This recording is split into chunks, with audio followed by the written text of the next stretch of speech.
Добрый день, уважаемые жители республики. На сегодняшний день ситуация в нашем крае остается напряженной по новому коронавирусу, поэтому хотелось бы обратиться к вам для того, чтобы простимулировать и представить ту необходимую информацию, которая необходима каждому человеку, проживающему на нашей территории.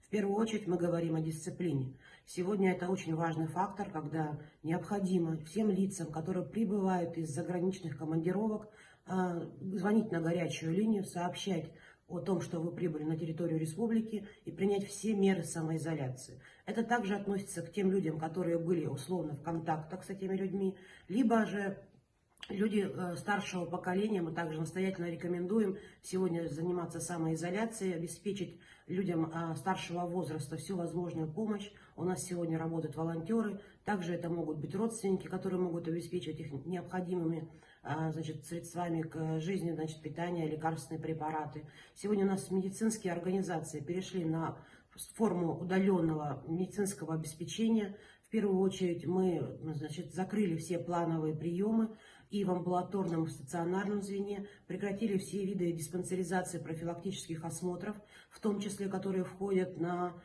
производствах и, допустим, на получение оружия либо водительских прав.